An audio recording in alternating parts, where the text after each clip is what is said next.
Apa Pintar. itu? Kamu pintar. Kamu Iya, bisa iya dong, menghafal saya ayat bukan itu. pendeta. Saya tidak bawa Alkitab sekarang. Tidak bisa saya Makanya bacakan saya ayat-ayat itu. pintar. Tapi yang kamu baca itu Nah, benar. nah, ini pengakuan Paulus bahwa Adam menjalarkan dosa kepada keturunannya. Mana di dalam kitabnya Yahudi ada fitnahan seperti itu? Ada nggak? Benar itu benar. Iya Jadi betul, dari menjalarkan Paulus dosa. pendiri agama saudara. Yang saya tanya, ada nggak Tuhan mengatakan Adam mewariskan dosa? Beda menjalarkan dosa dengan mewariskan. Berbeda. Hehehe, ubi jalar kapang. Lalu kalau menjalarkan dosa dan mewariskan dosa itu maksudnya apa? Kalau disebut mewariskan dosa, kalau dosa bapaknya ditanggung anaknya juga, itu mewariskan. Kalau Nah, menjalar berbeda. Karena kalau bapaknya pembohong, maka anaknya juga pembohong. Itu menjalar. Berbeda itu, bro. Berarti bukan menebus dosa kalau begitu. Bukan nebus dosa dia, tetapi Siapa? Siapa bukan menghentikan menebus dosa? menjalarnya dosa. Itu baru Enggak betul. menebus dosa siapa maksudmu? Yesus Dia enggak menebus dosa kok, menebus manusia dari dosa. Kok menebus dosa disebut? manusia dari dosa. Ya sudah sama aja ya Iya. itu. Jadi kalau ada Alkitab menyebutkan Yesus menebus dosa, itu harus diperbaiki ya. Oh, jadi Yesus tidak menebus dosa. manusia. Ada Dari itu Alkitab menulis apa? Yesus menebus dosa, itu Dari salah. apa? Yesus menebus manusia, bukan dosa yang ditebus Yesus menebus manusia dari dosanya. dengan jalan menjadi Menjadi kutuk, menjadi dosa. menjadi Lahir dosa. dari manusia dosa. Jadi Yesus menjadi dosa. Iya, karena dia lahir dari manusia dosa. Oh, maka Yesus ini berdosa. Dia tidak berdosa. Ya kan dia mengambil dosa Anda. Bukan. Tuntutan Bukan hukum lah. itu yang Bukan diambilnya. lagi. Gimana ini? Tadi katanya Tuntutan dia hukum itu mengambil. yang diambilnya. Oh, Tuntutan hukum diambil. apa? Tuhan Jawab dulu, mengutuk. tuntutan hukum apa? Tuhan mengutuk orang yang berdosa. Betul? Nah, orang berdosa ini dibebaskan dari kutuk dan kutuknya diambil Yesus. Maka Tuhan Ya, sekarang mengutuk Yesus, menghukum Yesus. Betul? Ya, betul. Nah, lalu siapa yang menghukum kemudian Yesus di atas tiang salib? Bapak. Oh, berarti iblis di situ berjasa.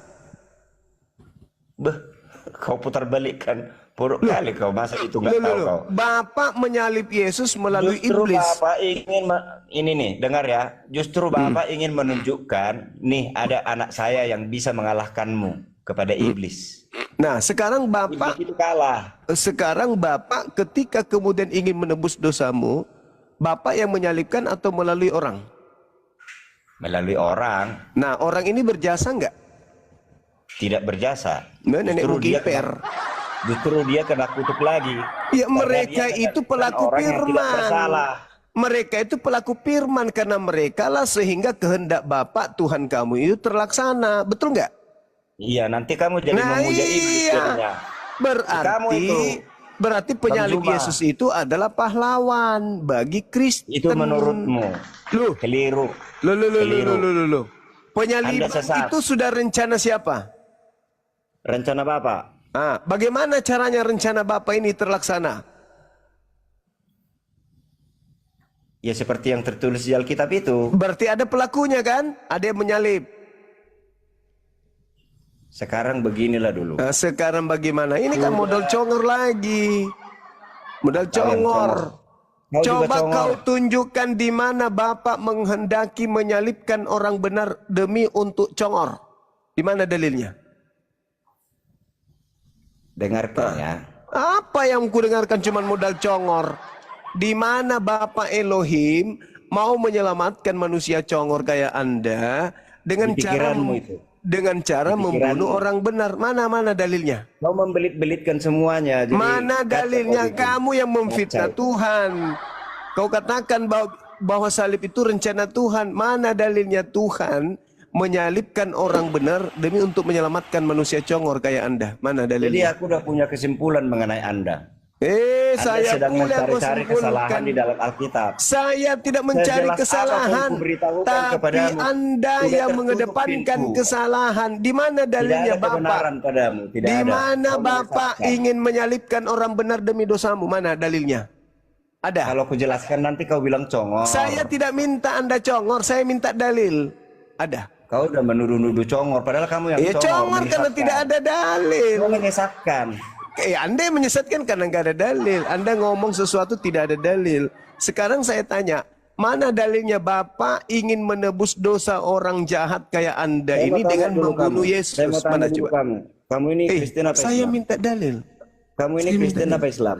Saya Islam sama seperti Yesus. Ngapain kau campurin urusan agama Kristen? Ya karena agamamu itu diajarkan untuk Agamamu diajarkan yang kepada orang nanti aku serang Islam. lagi kamu balik. Karena agamamu itu diajarkan untuk mengkristenkan seluruh bangsa. Makanya agamamu dibahas. Tapi ternyata Ya gak ada sama, kalian pun dalilnya. ada siah kok, ada macam-macam. Iya siar tapi tidak memaksa. Kita hanya menyeru, tidak seperti kamu. Kau harus Kalau ada yang berpura-pura. memaksa sekarang dipenjarakan ya. Mana ada tahu orang nggak, Islam tahu memaksakan kamu, itu agamamu Siapapun yang yang memaksa di memaksakan. penjara. Udah, nggak usah kau curhat. Sekarang kau Indonesia tunjukkan. ini demokrasi, tidak boleh memaksa. Sekarang kau Makanya tunjukkan menyesatkan. di mana dalilnya Bapak menginginkan menebus dosamu, manusia congor. Tadi kau menuduh memaksa. Siapa yang memaksa itu? Biar dipenjarakan sekarang. Sekarang mana dalilnya? Kau yang memaksakan. Dalil-dalil terus kamu tak akan Kan mengerti kamu. congor kan tidak ada dalil, berarti Tak akan congor. mengerti. Berarti saudaraku Sekalipun ini malaikat congor. menjelaskan kepadamu, kamu tidak akan mengerti. Saya Sudah cuma dikunci. minta dalil, jangan kau so hebat Pikiranmu sudah malaikat. dikunci. Dalil. Kamu Hei, tidak dipilih, bro. hei, Tidak manusia dipilih untuk congor. memahami itu. Dalil. Saya Kamu butuh tidak dalil. dipilih untuk memahami itu. Ya, gimana jadi mau hanya paham? orang-orang pilihan yang bisa Gimana memahami. kau merasa dipilih cuman modal congor, gak ada dalil. Yang congor. Mana dalil? Ada? Ada? Rugi saya berdebat dengan kamu. Iya, apalagi saya. Iya. Masalah generasi. Apalagi saya. Saya Sama yang berikan aja kau memberikan dalil. emas kepada Saya babi. yang mengajarkan kamu Roma 5 Semua nomor Kristen yang ada 12. di sini dengarkan ya. Lucu Semua ente Kristen ini. yang ada di sini Emosi dengarkan. dia. Memberikan Saya emas minta kepada dalil babi, terhadap congormu itu sia-sia. bahwa Yesus itu dikutuk untuk dosa-dosamu, itu dalilnya mana? Di mana Ada Bapak tertulis, menginginkan jangan memberikan mengorbankan emas kepada Yesus babi. orang benar ini untuk menyelamatkan manusia congor kayak Anda? Babi Mana tidak akan dalilnya? menghargai emas yang kamu berikan itu. Mana Tidak akan dalilnya? dihargai. Mana dalilnya? Dalil. Begini ajaran kami ya, jangan berikan emas kepada babi. Itu katanya. ajaran Yesus. Kenapa? Itu Karena ajaran babi tidak Yesus. menghargai Jangan emas. memberikan barang yang kudus kepada anjing dan Babi jangan lemparkan tidak mutiara kepada menghargai babi. emas. Itu Maka ucapan Yesus emasmu itu akan kepada diinjak-injak, lalu kamu orang-orang diserang Yahudi oleh supaya tidak memberikan Injil kepada Kristen. Halo, Itu ucapan Kristen-Kristen yang ada di sini, Yesus. dengarkan. Itu ucapan Orang-orang Yesus seperti kepada ini orang tidak ada Yahudi supaya murid-muridnya itu jangan mengajarkan kepada orang Roma Yunani. Kaulah itu. Yesus yang mengatakan kepada Yahudi itu agar tidak melemparkan barang kudus kepada Kristen. Parah ini orang. Modal-modal congor betulan dia diskusi. Mana dalilnya coba? Bapak menebus dosanya Kristen dengan mengorbankan orang benar. Mana dalilnya? Piu. Tete itu Gurunda. Gimana Bun? Calon pendeta ini kata Wah, Karyana. calon pendesta berarti. Calon pendesta nih. Pantasan calon pendeta nggak ada dalil, ya berdusta dong. Ketika Anda mengatakan Yesus menebus dosa orang-orang yang bersalah tanpa ada dalil dari Bapak bahwa Bapak menghapuskan dosa penjahat dengan cara membunuh atau mengorbankan orang benar, berarti Anda adalah calon pendusta besar. Memberikan emas kepada babi katanya. Itu ucapan Yesus kepada orang-orang Babi tidak akan Yahudi. menghargai emasmu itu, kamu malah diserang. Siapa yang disebut babi di dalam 2 Petrus 2 nomor 19 nomor 20 Orang yang sudah terkunci hatinya. tidak akan Yang mengerti disebut kebenaran. babi di situ adalah orang Kristen, Bang. Anda tadi Baca. mengatakan bahwa iblis Baca. berjasa menyelipkan Yesus supaya penyelamatan berjalan dengan Anda baik. sendiri yang mengatakan itu kok. Jadi iblis yang berjasa. Lah, kalau Nah, bukan itu iblis lalu menyesatkan. siapa? Siapa yang Sorry ya. menyalib Yesus? Siapa yang menyalib Sorry ya, Yesus? saya rugi berdebat seperti Apalagi Anda. saya, orang nggak ada Ya, ilmu saya- kok, mohon maaf, cuman saya modal keluar dulu ya. congor. Saya keluar dulu ya. Anda ke gereja, di gereja cocok, bukan di sini. Kalau di sini harus ada dalil. Kalau di gereja boleh. Tai sapi pun kau bisa katakan di sana sebagai Tuhan kalau kau mau. Kalau di sini nggak boleh. Di sini harus ada dalil dulu. Kalau sudah ada dalilnya, baru kau bisa berdoktrin ria di sini. Kalau nggak ada dalil ngapain? Ngomong seenak perut. Mending kita diskusi sama orang gila. Kalau sama-sama tak ada dalilnya. Ya, kalau orang gila diajak diskusi tidak ada dalilnya wajar, namanya orang gila. Ya, kamu pura-pura waras berarti. Berarti kamu itu orang yang berpura-pura waras. Rugi katanya diskusi, ya lebih rugi saya. Netizen juga rugi mendengarkan Anda ngomong tanpa dalil. Udah congor. Emosi dia kan? Rugi karena nggak bisa nipu. Betul sekali. Bisa nipu dia, emosi dia, nggak bisa nipu di sini. Wah, saya nggak bisa berbohong di sini, nggak bisa nyesatkan orang. Ada Bang Suma. Pikir memang di tempat loh. Di sini kau pasti ditanya mana dalilnya. Kau di gereja pasti jemaat cuma manggut-manggut. Oh iya Pak Pendeta, iya Pastor, iya, haleluya, iya. Di sini kau ditanya lah. Ketika kau bernarasi tentang keyakinanmu, dalilnya mana? Tidak ada dalil ya congor.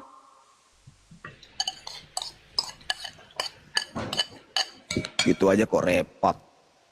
Apa dia makan ini anak desa, anak Kiri. desa. Makan piring. Abu janda, Abu janda, Abu janda. Bukan Masaha ini, bagian belakang ini. Masalah. Anak desa dulu, silakan anak desa. Ini Kristen anak desa. Kalau dari komentarnya Kristen. Boleh lah, silakan anak desa. Mana dalilnya Tuhannya Yahudi menebus atau menghapus dosa penjahat dengan mengorbankan orang yang benar? Mana dalilnya? Mana dalilnya Muhammad dapat wahyu? Mana dalilnya Tuhan orang Yahudi menghapus Saksinya siapa? dosa manusia dengan cara membunuh orang yang benar? Dalilnya mana?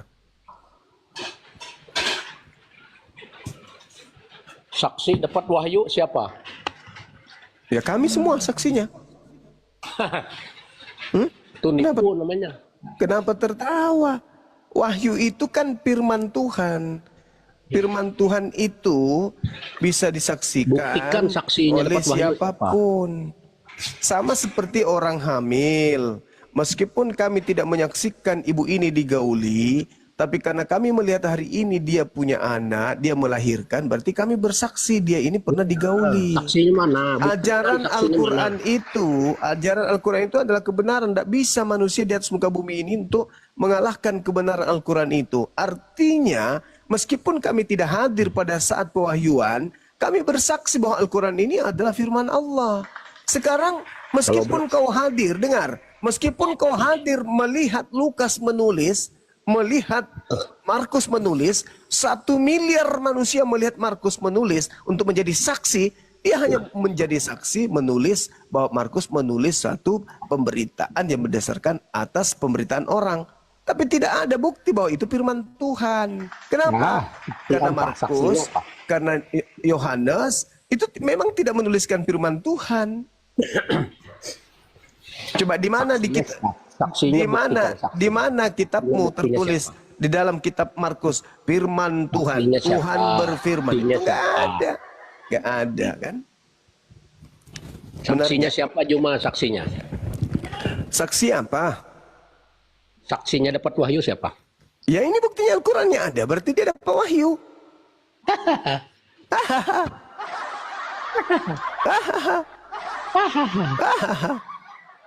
Kasihan. Kasihan. Sekarang saya tanya samamu, apakah kebenaran itu mutlak harus ada saksi? Saya Ayo. tidak jawab. Oh, memang kamu Malas bisa jawab. jawab. Ya udah, kamu dibawa kalau gitu. Dibawa aja. Bawa turunkan Sekarang aja. Kalau dibawa Sekarang makan kalau beli. kalau kau ditanya siapa saksi Tuhanmu keluar dari kubur, nah, apa bisa kau jawab? Siapa yang melihat Tuhanmu merangkak keluar dari kubur? Siapa saksinya? Enggak ada yang melihat dia keluar dari kubur. Pret. Siapa saksinya? Yesus datang ke Lukas. Enggak ada. Siapa saksinya? Yesus datang ke Yohanes. Yesus datang ke penulis Yohanes, datang kepada penulis Roma, Paulus. Siapa saksinya? Enggak ada. Pret. Ada saksinya Bang, cuma itu Abu Isa jadi saksi itu, Abu Isa, ayah Oh, Anda. Abu Isa. Abu Isa. Itu pertanyaan serius loh. Siapa yang melihat Yesus keluar dari kubur? Ada nggak yang melihatnya keluar dari kubur? Tidak ada guru. Enggak. Nggak ada. Maria pertama kali hari Minggu pagi pergi, dia lihatnya sudah nggak ada di kubur orangnya. Siapa saksinya Yesus menerima firman? Yang itu dong, logikanya yang buka kubur itu saksinya kan? Kan nggak ada dia lihat. Nggak ada Yesus dilihat di situ. Ya kan itu Mana? Maria itu memang sudah terbuka kuburnya kan. Nah, orang yang membuka kuburnya itu saksinya. Ya tidak ada dia melihat kubur. Nggak ada dia melihat Yesus keluar dari kubur. Nggak ada. Lah, ya Kan yang yang di- buka kubur. Ya memang kan yang buka kubur kan bukan Maria, tapi yang apa? Yang buka kubur itu, Bang, yang dikatakan malaikat itu saksinya, Iya. ya kan? Mana ada? Siapa di mana tertulis bahwa dia melihat Yesus keluar dari kubur itu mana? Tidak ada yang melihat Yesus keluar dari kubur, nggak ada. Maria datang, Yesus sudah tak ada di kubur. Ya terus siapa yang buka kubur itu? Ya nggak tahu, nggak ada saksinya. Tanyalah yang tadi itu. Ya udahlah, aku mau jawab ini. Judul ini kan siapa yang mengutuk Yesus? Ya jawabannya gampang banget ya, tentara Roma lah. Berarti Tuhanmu dikutuk Tentara oleh Roma. tentara Roma. Iya, yang mencambuk, yang memaku, menyalib kan tentara Roma itu. Berarti yang mengutuk Tuhanmu tentara Roma. Betul Bang, ya betul. Sembahanmu dikutuk sama tentara Roma. Betul, faktanya begitu memang. Sampai rendah kali gitu dikutuk sama tentara Roma. Ya memang betul ya, betul. Karena Sampai- bedanya gini Bang. Jadi dia itu disalib karena dikutuk sama tentara Ini Roma. bedanya gini Bang.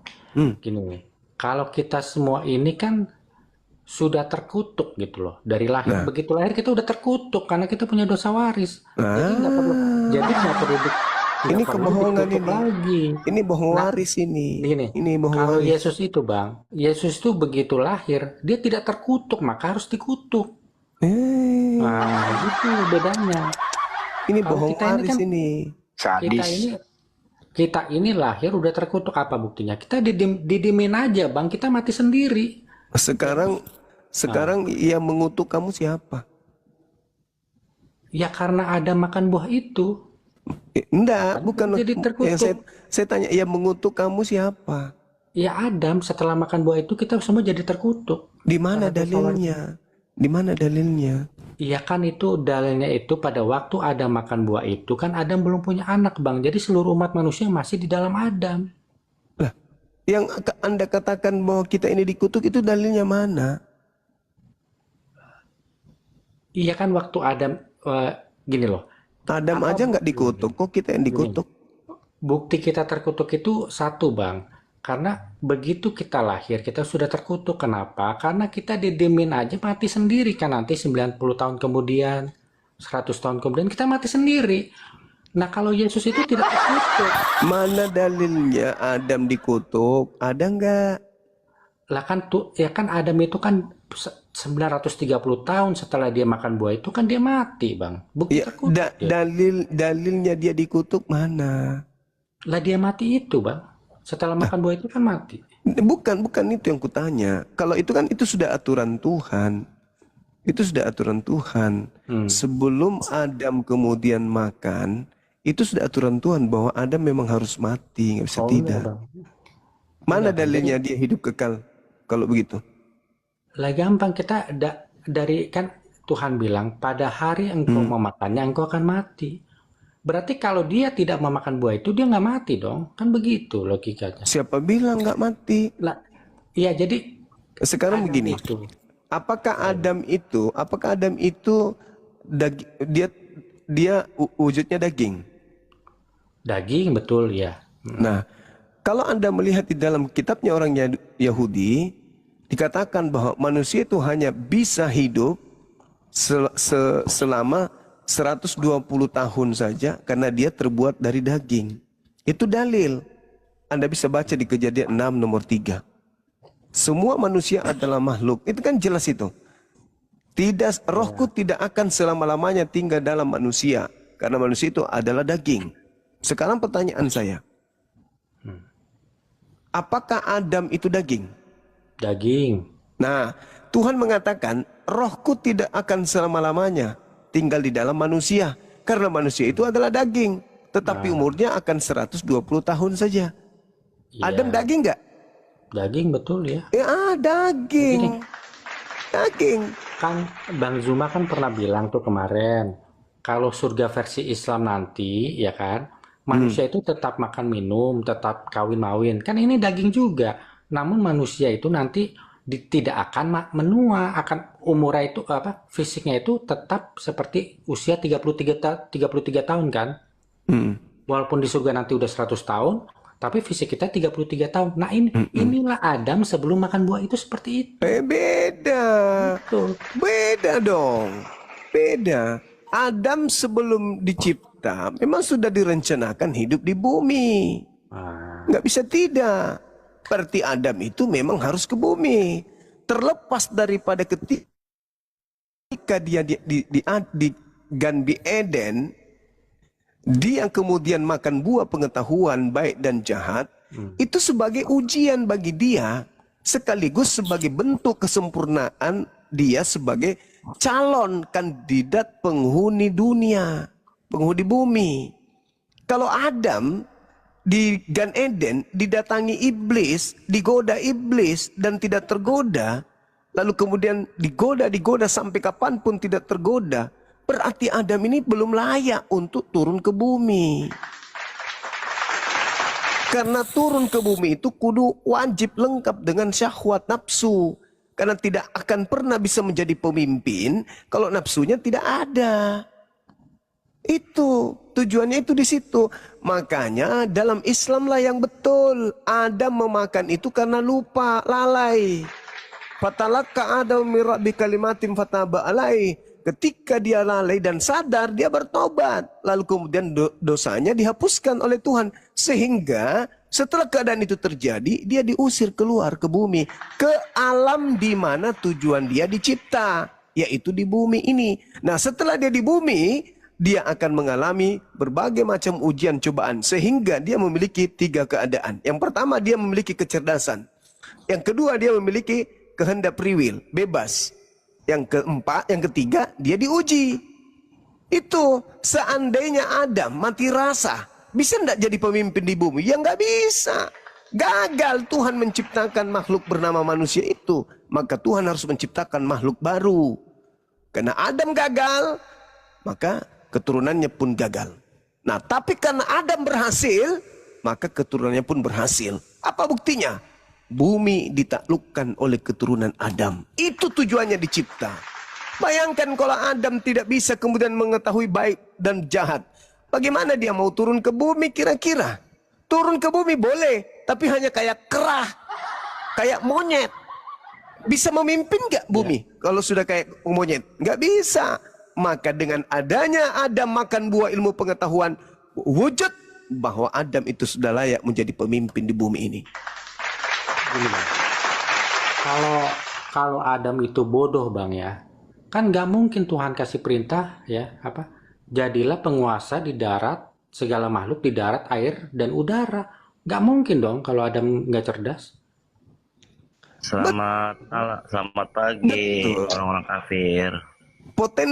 Potensi daripada adanya Adam dicipta dengan kesempurnaan yang dimiliki, kan sebelumnya diuji kan. Adam, kau sebutkan nama-nama benda ini. Karena dia cerdas, maka dia menyebutnya. Tapi ingat, dia belum ada kehendak bebas. Belum memiliki kehendak bebas pada saat itu.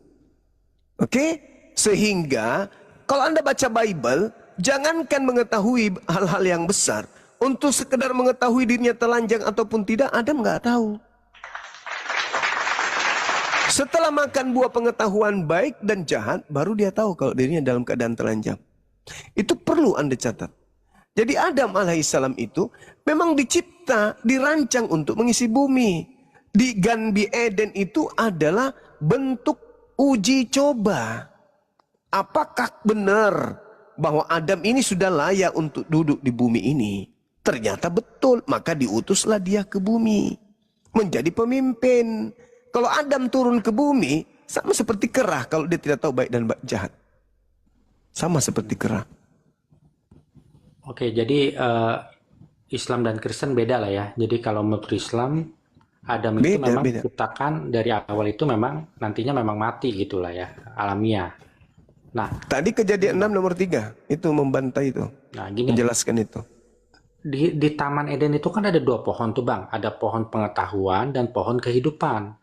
Maka logikanya kalau misalnya Adam diciptakan memang nantinya akan mati secara alamiah, maka ada larangan untuk tidak memakan pohon kehidupan itu dong.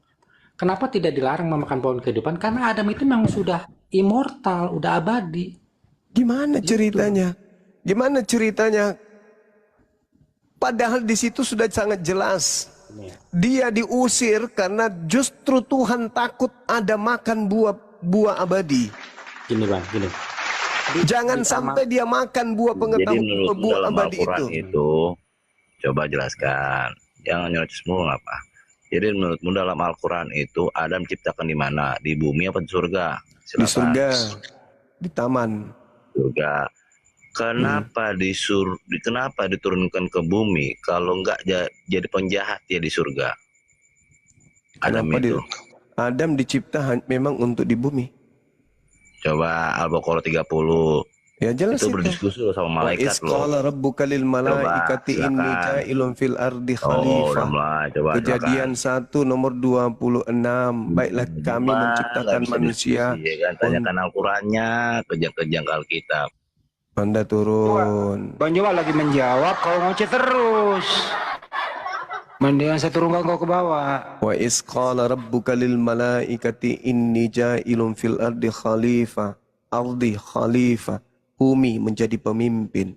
Kejadian 1 nomor 26. Baiklah kami menciptakan manusia untuk mengisi bumi, berkuasa atas ikan di laut, hewan di darat, dan burung di udara. Diciptalah Adam kemudian. Setelah dicipta Adam, diperingatkan, Adam, jangan kau mendekati pohon itu ya. Datanglah iblis, menggoda. Ingat, tidaklah mungkin surga itu tempat maksiat. Iblis sebelum Adam makan buah, iblis sudah menyatakan permusuhannya kepada Adam. Maka dikatakan Kejadian 3:15. Aku akan mengadakan permusuhan antara iblis dan keturunan manusia dan keturunan iblis. Sekarang permusuhan itu terjadi di mana? Di surga gitu. Di bumi. Di bumi. Permusuhan itu terjadi di bumi. Maka Adam harus turun ke bumi. Di bumilah kalian perang dengan iblis, bukan di surga perangnya. Kalau di surga menjadi perang antara Adam, keturunan Adam dan keturunan iblis, berarti di surga itu banyak maksiat nanti. Ada pemerkosaan, ada pencurian, ada perampokan. Di surga terjadi kayak gitu, itu mustahil. Begitu saudaraku. Bang Handi diambil alih sebentar, Bang Handi. Sebentar aja. Saya Masa minum dulu. kembali ke topik Mas Aha. Iya bang, gini. Itu kan di dalam Taman Eden, Bang Andi ya. Kan itu ada 2 pohon tuh. Pohon Ntar pengetahuan. dulu Mas Aha. Tadi ada pertanyaan teman kamu. Kalau Adam itu kamu diciptakan di mana sih? Di bumi bang. Di Taman Eden tuh di bumi bang. Bumi daerah mana itu? Aku udah pernah kasih tahu di Cina bang, Cina. Oh di Cina. Iya. Jadi Adam ini kewarganegaraan Cina ya? Kan waktu itu belum ada negara bang. Iya kan Cina udah. Jadi kewarganegaraan Cina Maksudnya Adam itu. wilayah Cina sekarang gitu loh. Iya Tiongkok. Nah cuman bahasa Adam apakah ngomong bahasa Cina aku nggak tahu. Saya nggak nanya bahasa. Kira-kira sekarang kan di Beijing apa di Tiongkok? Di Beijing ya kira-kira ya? Bukan di sana bang, agak ke selatan. Nah, selatan. Ke selatan berarti arah-arah ke India. Arah ke Tibet bang, iya betul. Oh ke Tibet. Oh diciptakan di sana. Iya. Jadi Adam itu beranak cucu di daerah Tibet. Enggak, di Cina bang, daerah Cina. Daerah Cina beranak cucu. Daerah Cina tuh kan air bah, ya kan, air bah. Kan katanya bumi itu dipenuhi air, ya kan. Maka kalau kita menggunakan Jamnya Bang Handi ini. Jam Bang Handi obat ngantuk. Terus. Ya kan bumi itu kan banjir tuh, ya kan. Nah, kalau kita menggunakan akal bang, maka kapalnya Nuh itu pasti nyangkutnya itu di pegunungan tertinggi di dunia yaitu Himalaya. Oh jadi Gitu. jadi Adam ini lahir di Cina. Iya. Kemudian dia beranak cucunya di Cina apa? Iya, di Cina bang. Nuh juga lahirnya di Cina. Nabi Nuh. Oh, Nuh juga Cina. Iya, Pantesan Nabi Nuh di Cina. sipit semua matanya ya? Emang udah pernah lihat foto Nabi Nuh bang Andi? Enggak, kira-kira begitulah. Jadi Nabi Nuh sama ketiga anaknya itu semuanya lahirnya di Cina. Baru kan air batu. Nah kapalnya nyangkut di Himalaya. Baru dari Himalaya dari Himalaya baru hijrah ke Irak. Jadi kesimpulannya kita ini keturunan Cina semua ya? Keturunan Adam. Iya, dari Cina lah. Ya, Cina kan bukan nama orang bang. Mana? Iya, keturunan Cina. Kalau keturunan itu kan harus nama orang. Iya, keturunan bangsa Cina daerah. lah. Ya kalau ibarat kata Adam ini kan bangsa Cina, jadi keturunan bangsa Cina lah kita. Kan gitu ya? Langsung mengolohin. Abu Isa ngarang bebas jidatnya. Muridnya Bang Hendin nomor semua kalau sekarang. Terus kemudian masa Ya, setelah di Adam di Cina itu, terus dikubur di mana? Di Cina juga. nggak tahu aku kalau itu bang, nggak tahu. Nah kenapa ada dosa waris Adam dari Cina? Nah, iya karena waktu ada Ngarang makan bebas buah itu. jidatnya. Jidat Abu Isa itu ngarang bebas dia jidatnya. Kau jelasin dulu Wasa, kau dituduh ngarang bebas, kau jelasin si orang Cina dulu. Kau jelasin dia. Karena waktu ada makan buah itu, Adam itu nggak punya anak, belum punya anak, maka seluruh umat manusia masih di dalam badannya Adam. Gitu kan? Ini diajarkan di Ibrani 7 angka 10, ya kan? Tuh. Dikatakan sebelum Yakub ada, Yakub masih di dalam Ishak, Ishak sebelum ada di dalam Abraham. Jadi seluruh umat manusia ini sebelum kita semua lahir masih di dalam Adam. Gitu loh. Makanya kita ini tertular, makanya kita terkutuk. Oh, Satu-satunya orang nggak terkutuk Yesus karena dia bukan dari garis keturunan Adam. Karena dia tidak terkutuk, maka dia harus dikutuk. Di situ logikanya. Tapi kesimpulannya Yesus terkutuk. Iya ngapain? Bukan Yesus itu dikutuk karena dia tidak terkutuk. Kalau kita tidak perlu dikutuk karena kita sudah terkutuk dari lahir. Oh, gitu. Oh, jadi Masaha ini sudah terkutuk dari lahir. Ya nggak cuma aku, Bang Andi juga. Ya, terus kemudian Yesus ini tidak terkutuk tapi dikutuk. Iya, dikutuk sama siapa? Tentara Roma. Orang yang dikutuk itu terkutuk nggak? Iya, iya kan mati, Bang. Memang. Iya, maksudnya orang yang dikutuk itu terkutuk toh. Ya kan mati memang setelah Iya. dikutuk sama tentara Roma mati. Iya. Jadi tentara Romawi ini juga, tentara Romawi ini terkutuk, terus dia juga mengutuk gitu loh. Jadi kutuk mengutuk gitu ya. Ya kayaknya begitu bang, betul bang. Ini kok banyak banget kutuk bertebaran di zaman itu. Iya faktanya memang begitu bang. Mengapa? Ya kan bukti kita ini semua terkutuk kan tadi aku bilang. Kita ini bang, kita didimin aja mati sendiri kan nanti 90 tahun kemudian mati sendiri, nggak usah ngapa-ngapain. Jadi sekarang ini masih terkutuk. Ya masih lah, karena aku keturunan Adam juga. Kecuali aku bukan keturunan Adam kayak Yesus, ya aku nggak terkutuk. Terus garam Cina juga terkutuk. Ya semuanya, orang Arab juga, orang Yahudi, orang Eropa, semua. Kenapa? Kenapa lu senang sekali dikutuk? Lah aku nggak seneng bang, tapi bapakku Adam dulu masalahnya waktu makan buah itu belum punya anak. Gitu. Terus yang ngutuk kau siapa Mas? Lah buah kuldi itu bang. Oh, kau dikutuk sama buah pengetahuan yang beracun itu yang mengutuk. Oh, buah beracun yang ngutuk lu. Iya, itu buah beracun sebenarnya. Terus menjalar ke Yesus. Oh enggak, Yesus ya enggak kan satu-satunya orang yang enggak kena racun cuman Yesus. Tapi kan dia juga dikutuk. Makanya dia disebut anak domba tidak bercacat karena dia tidak punya dosa waris, bukan dari keturunan Adam. Gitu. Loh, Maria dari Adam. Dia satu-satunya orang yang memenuhi syarat untuk dikorbankan. Makanya anaknya Abraham itu dibatalkan karena anaknya Abraham itu juga keturunan Adam, punya dosa waris juga. Di situ logikanya. Gitu. Masa ini paling pinter orang ini ya. Orang Yahudi. Abu Isa orang Yahudi sampai jungkir balik itu bikin Bantu tap-tap kawan-kawan yang di bawah. sampai jungkir Tap-tap balik itu follow. bikin hukum Taurat. Malah kamu mengatakan dari Cina. Ya udah, oke deh, aku turun dulu ya Bang Handi. Ntar dulu. Kabur masa kabur. Oh, kabur deh. Ya, di bawah bantu tap-tap. Kawan-kawan bantu tap-tap, bantu follow-follow. Aku Kenapa di nggak atas. guru orang Cina kenapa kok nggak setuju itu? Adam ternyata lahir di Cina. Dia turun di Cina gitu loh. Ciptakan di Cina dia orang Cina. Aturan ya Bang Andi aturan aku emosi ya. Tahu-taunya jadi gagal emosiku karena Jadi kok nggak botol om. Jadi kok nggak setuju? Ya sebelum lanjut.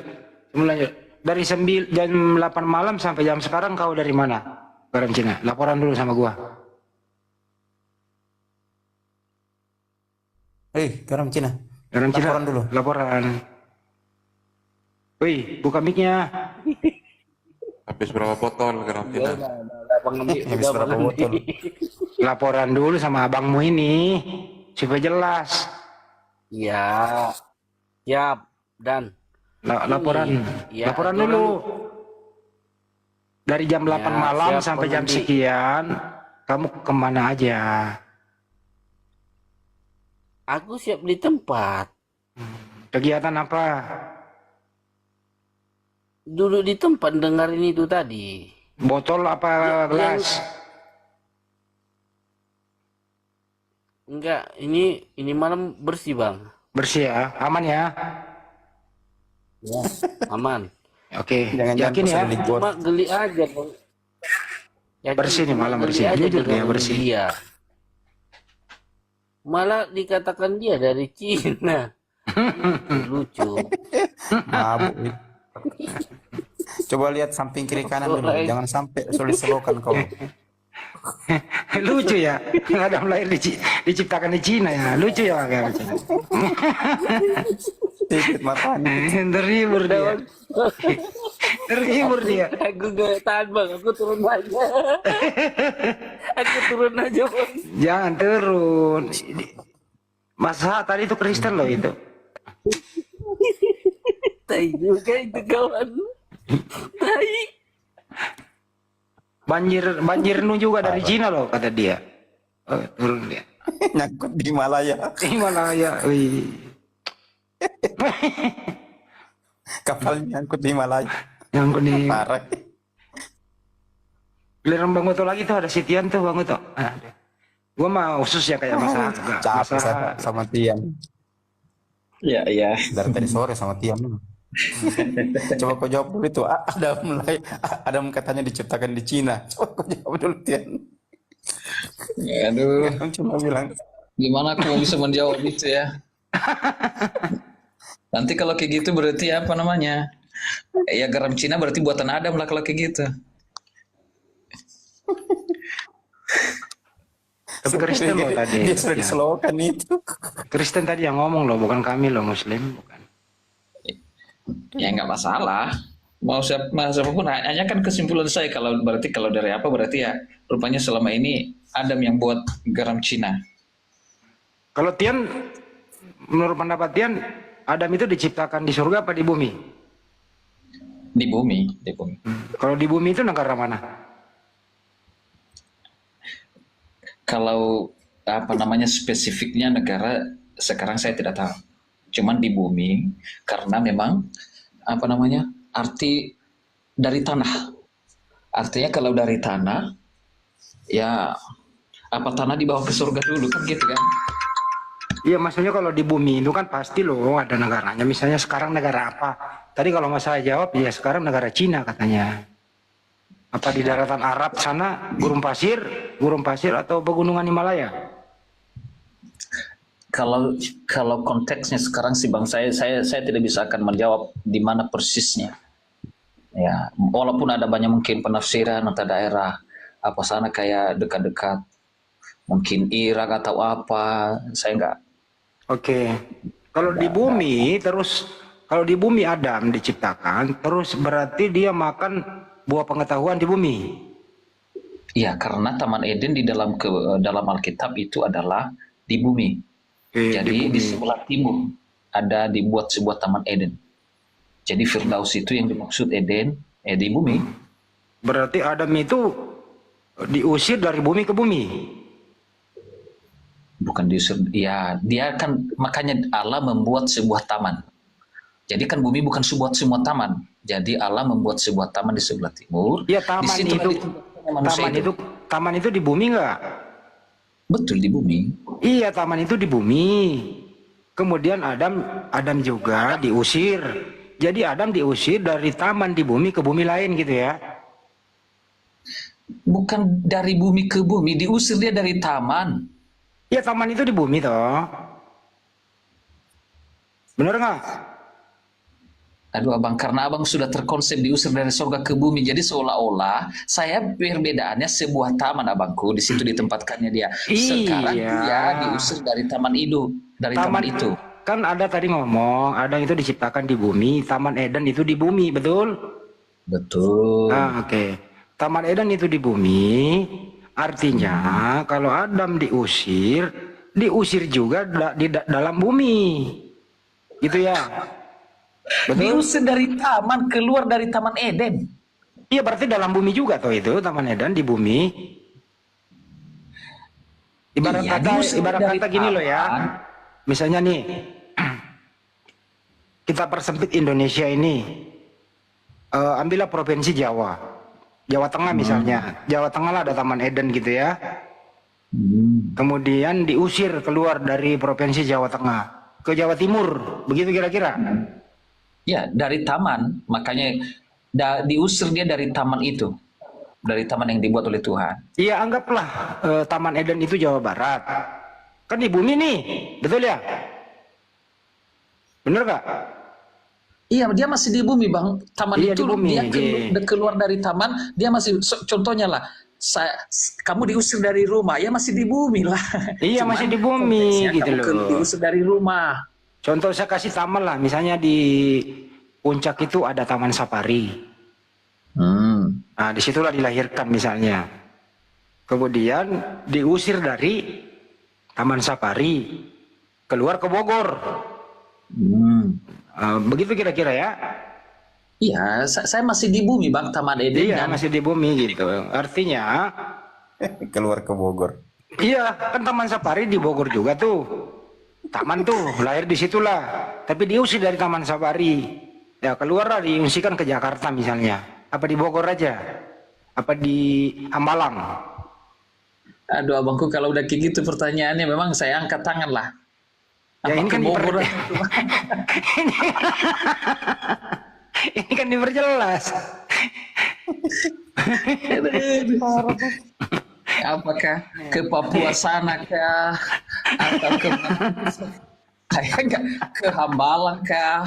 Ya, itu kan udah lain lagi jadi. Ini kan cuma logika bro, kan itulah susahnya kalau di bumi juga gitu, harus jelas gitu loh. Jadi saya kasih analogi, anggaplah Taman Eden itu sebenarnya kan konteksnya gini bang, bukan antara bumi dengan planet lain. Jadi kalau masih konteksnya ini masih di atas bumi, iya, peristiwanya paham. di atas bumi. Makanya saya kasih analogi, anggaplah Taman Eden itu taman safari. Pernah ke taman safari nggak? Taman safari. Makanya taman, saya bilang mohon maaf ya. konteksnya tidak bisa taman dengan bumi. Itu Jadi dua hal yang berbeda. Tapi kalau Anda bilang taman di dalam taman dengan keluar taman, itu korelasinya. Tapi kalau ini taman dengan bumi, kecuali kalau bumi dengan Pluto, oh iya. ya enggak dari bumi ke bumi, makanya saya kasih analogi. Enggak ada dari bumi ke bumi. Ya kan, Ini kan nggak ada diusir. dua bumi, abangku. Kan Kalau diusir Anda dari dengerin dulu, kan diusir nih. Adam menurut Anda diciptakan di bumi. Di bumi ini namanya Taman Eden, tapi Taman Eden di bumi, betul? Siapa katanya nama bumi itu? Ya. Itu bulat. Nah, diusirlah dia keluar dari Taman Eden. Nah, terus kemudian saya kasih analogi nih. Ini ada berapa buminya? Bumi satu, cuma satu. Diusir dari bumi ke bumi. Ini maksudnya seolah-olah ada dua bumi. Enggak, cuma satu. Makanya saya kasih analogi. Anggaplah misalnya Taman Eden itu taman safari. Oke? Ya. Nah, diusirlah keluar ke taman safari. Nah, kalau enggak ya mungkin kalau itu betul. Ya. Bukan dari taman safari ke bumi. Enggak, iya. Dari taman safari saya kasih analogi tadi. Taman safari ke Bogor. Aku kasih tahu. Ayo coba lokasinya. Coba lokasinya dulu, ntar dulu nih. Itu bisa pakai peta ini. Bisa pakai peta. Cina ya. Perbesar dulu. Ntar dulu Coba dulu diperbesar dulu. Perbesar dulu. Ya. Yang bulat ini Taman Eden ya. Ini Taman Eden. Ini di Cina. Lengkap petanya ya. Tuh. Cina nih. Oh, Cina. mengganggu, stikernya mengganggu. Siap. Oh. Ini Taman Eden bro. Nih, yang bulat ini. Digedein sendiri dong, ntar dulu digedein. Ya, Ini Taman Eden yang bulat nih. Mana. Nih, yang bulat nih. Apa tulisannya itu yang merah tuh? Apa bacanya? Cina. Cina. Oh, Cina. Diusir kemana itu? Diusir kemana? Di Taman Eden tuh. Keluar ke sini, diusir. Keluar kemana? Ya keluarin, ini kan Taman Eden nih. Iya. Pintunya di sini, nah keluar ke sini, ke Nah, sana. bener tadi analogi saya. Ibarat kata itu taman safari, diusir ya paling ke Bogor atau ke Hambalang.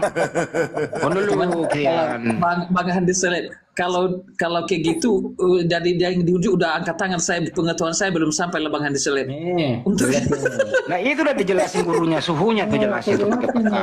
Nih. Google itu. Oke, mau tahu kapal Nuh karamnya di mana nih aku sih? Ya, coba. Nih, karamnya di sini nih. Kapal Nabi Nuh dulu. Kapal Nabi Nuh di mana? Ikutnya. Hiburan kita ini biar nggak ngantuk, lo. Iya. Sebentar. Lu pegangan Tian, pegangan lu. Mana sih? Bentar. Oh nih dia nih. Kapal Nabi Nuh nyangkut di Malaya.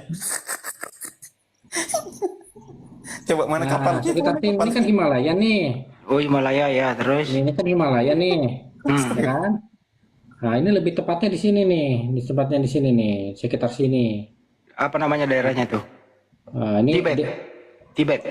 Nama daerahnya Pegunungan Tibet, apa itu? ya. Ini hulu Sungai Brahmaputra. Mau ya ke India dia. India itu. Hulu sungainya kalau hilirnya India, tapi hulunya itu masih di Tibet.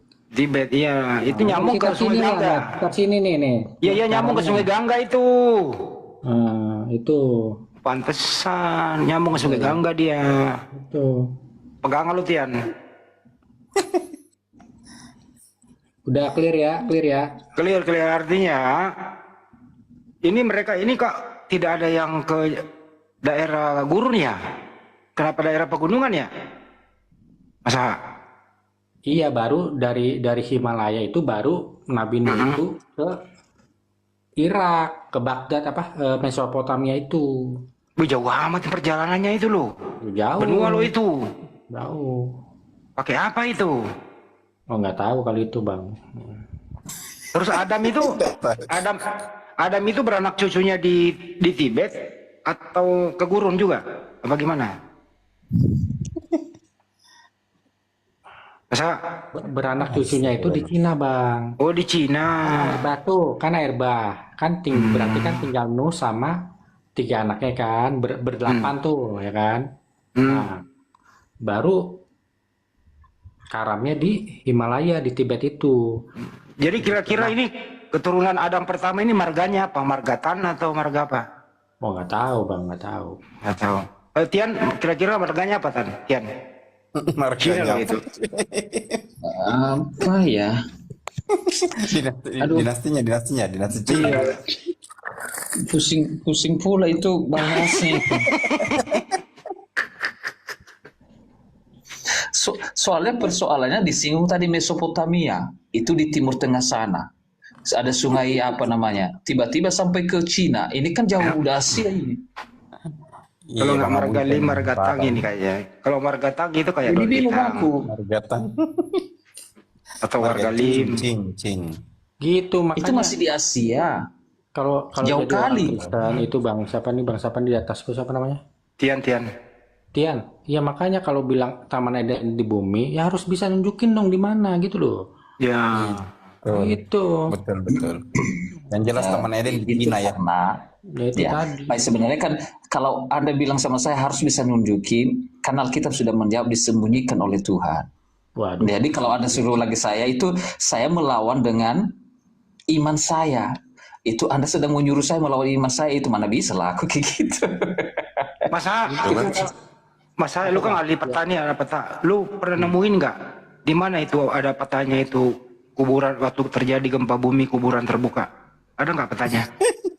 Di Cina juga, di Cina. Kan di Yerusalem itu kejadiannya. Kan, sama seperti abang bertanya sama saya, kayaknya agama abang dengan agama saya surga. Tunjukkan sama saya di mana surga. Tar dulu Tian. Sama-sama Kristen. Ini Abu terjadi. Isa ini Kristen, Tian. Hah? Ini Masaha ini Kristen. Aku Kristen, Bos. Aduh. Kristen. Iya, maksudnya kan kayak gitulah posisinya surga pun aku tidak tahu di mana. Ini nggak membahas surga sama neraka, nggak bisa kita. Ini kan terjadi di bumi, jadi ada petanya loh. Iya, betul. Kan kita tinggalnya di bumi, bukan di surga.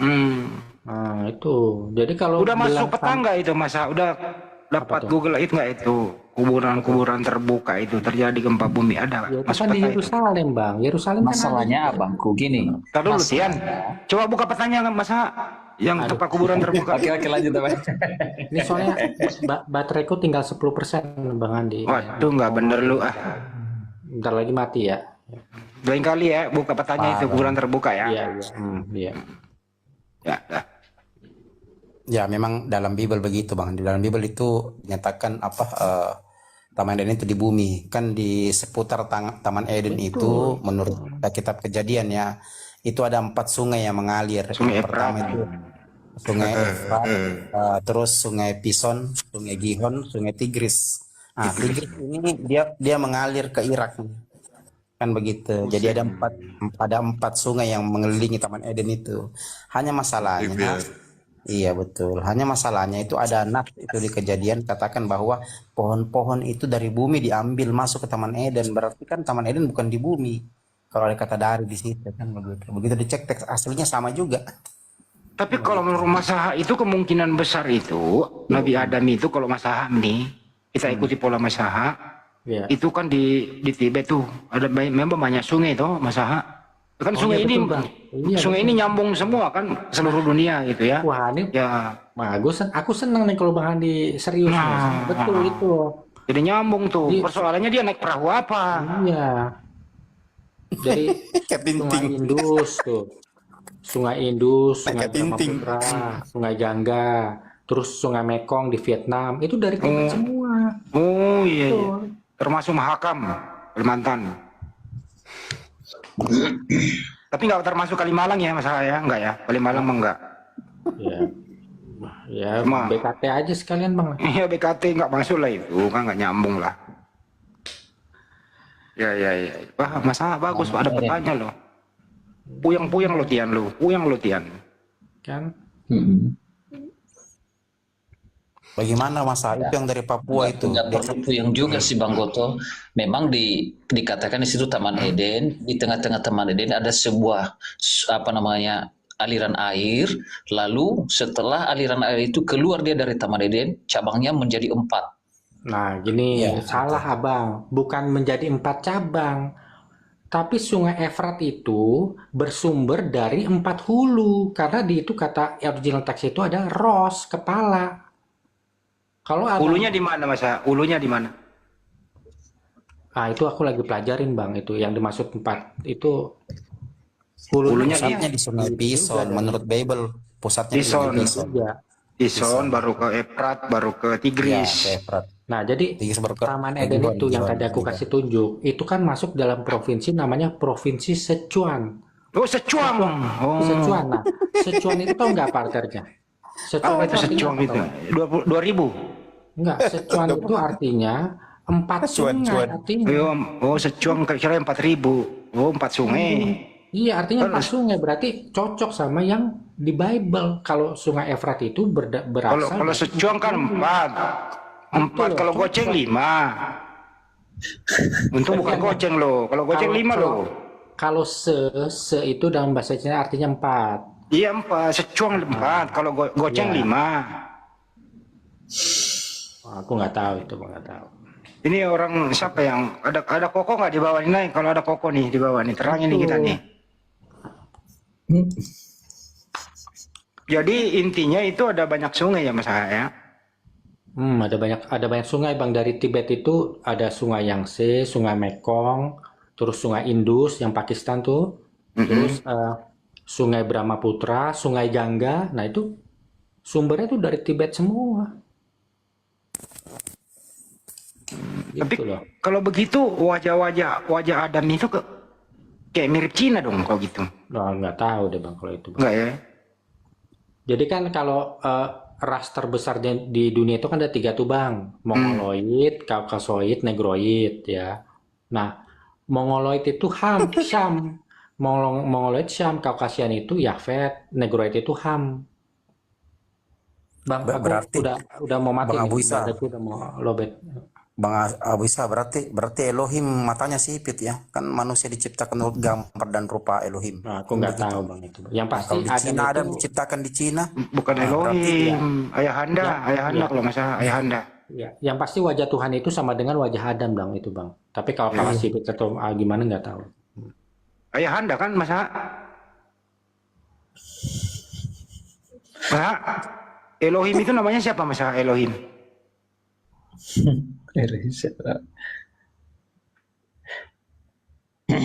Puyang-puyang lo Tian dengerin masalah lo. iya. Saya juga baru dengar itu Bang Andi. Adam diciptakan di Cina, wah parah itu. Berarti tanya siapa yang bilang tadi itu? Tanya sama Bang apa? Berarti di sana Taman Edennya itu. Dekat di situlah Taman Edennya. Ya itulah tadi yang saya maksud, di barat kata itu di taman safari, keluarkan dari taman safari. Nah, misalnya kalau ke Hambalang atau ke Bogor atau ke Sentul gitu, paling di situ-situ juga kan? Ya nggak? Iya.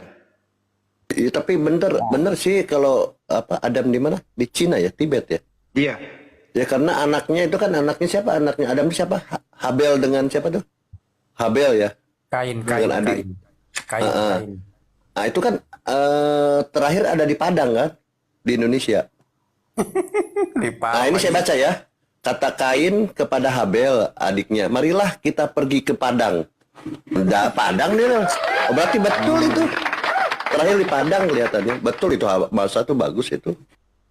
Oh di situlah mungkin makanya itu produksi kain terbanyak dulu itu udah dari Cina ya, kain gitu ya, berlalu ke India.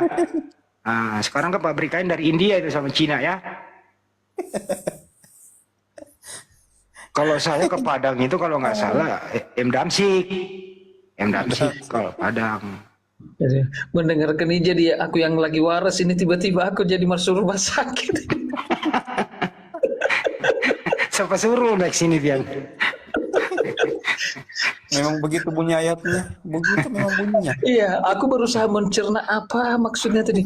Oh Padang di Indonesia.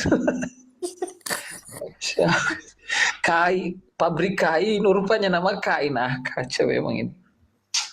Ya kan di situ di Bible tertulis kayak gitu. Keturunannya anaknya Gara-gara kan Habil bunyi sama saya. Kain. Gara-gara bunyi saya jadi gara-gara.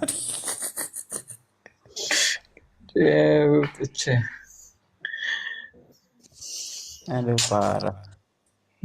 Gue yang bangkit itu, yang bangkit masuk kota Kudus itu gimana itu? Bang Tian tuh yang bangkit masuk kota Kudus itu gimana? Masa jauh sekali dia ke Jawa Tengah itu? Dekatnya Pati lagi. Kota Kudus kan Di Pati itu Kudus. nggak surga. Parah. Ampun. Kota Kudus Saya cari sejarahnya. produksi rokok itu. Itu cari produksi sejarahnya, tempat Bang produksi Tian. rokok itu, Bang. Iya tempatnya rokok Kudus. Saya buka-buka sejarah Jawa ini, enggak ada orang bangkit di Kudus, Bang. Di kota Kudus. Jepara. Pati, Jepara, Kudus.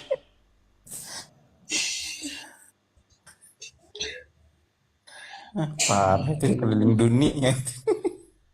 Itulah resikonya kalau Taman Eden itu atau Adam itu diciptakan di bumi. Begini resikonya. Masih orang nanya, pasti ada bekasnya gitu loh. Nggak mungkin dong Taman Eden kalau di bumi itu tidak dijadikan sebagai monumen atau tempat bersejarah atau semacam apa sih namanya kekayaan dunia kan?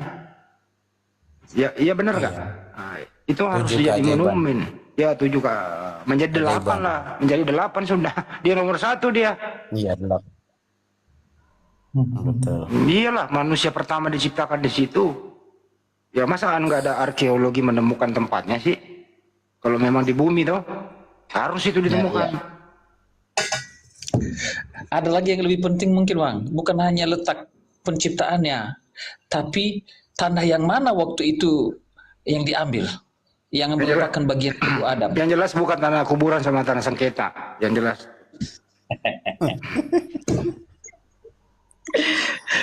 kan kayaknya semua kepercayaan percaya kalau Adam itu dari tanah ya, tubuhnya itu. Iya. Kita juga dari tanah sama. Nah, masalahnya itu tanah dari mana? Udah minta izin sama siapa waktu itu?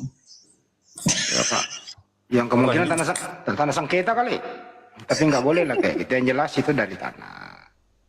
Iya, kan dari persoalannya daripada tempat pencetakannya di mana dicetak, yang paling penting itu tanahnya itu, Pak. Kalau cuma numpang masih mending, ini tanahnya ini diambil dijadikan.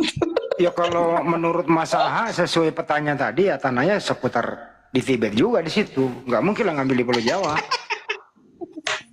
Gimana bawanya kan gitu. Aduh, saya baru dengar juga itu Adam diciptakan di Cina. Oh iya, gue udah 2 kali sih, makanya gue udah 2 kali sama dia.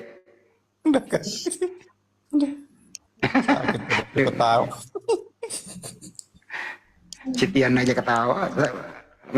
Lagian lu Sitian, Taman Eden di bumi. Kalau di Islam itu Aden itu artinya di surga, jannah, surga. Gitu. Saya mau tanya tadi petanya dia beli di mana petanya itu? Kok bisa yang diciptakan di Cina? Dia bikin peta sendiri dia. Bikin peta sendiri dia. Bikin peta sendiri. Astagfirullah. Sampai kapalnya nudis itu loh, Himalaya loh. Himalaya. Padahal terakhir peneliti arkeolog menemukan itu di Gunung Judi Itu ada bekas perahunya Nuh, Nabi Nuh di sana. Itu baru bener itu. Ada parah ini. Tapi masuk di akal juga itu Bang, dikarenakan Himalaya itu puncak tertinggi. Kalau banjir pasti kapalnya nyangkut di paling tinggi kan, tempat yang paling tinggi. Masuk akal juga itu. Masuk akal-akalan. Mana di masa? Masa lucu kalau masa mana di masa? Belum lagi nanti Yesus mau turun katanya tahun 2030 katanya. 2030. Turun pakai Lu tangga. percaya nggak Tian? Tian, Yesus mau datang nanti 2030 kata Masa hari itu. Aduh, kalau Yesus pasti datang, itu saya yakin. Kayaknya orang abang juga pasti yakin kalau kita samakan Isa. Cuman kapan datangnya, Bang? Saya nggak bisa. Kemarin ada pendeta di Afrika gitu ya. Ini sempat viral loh.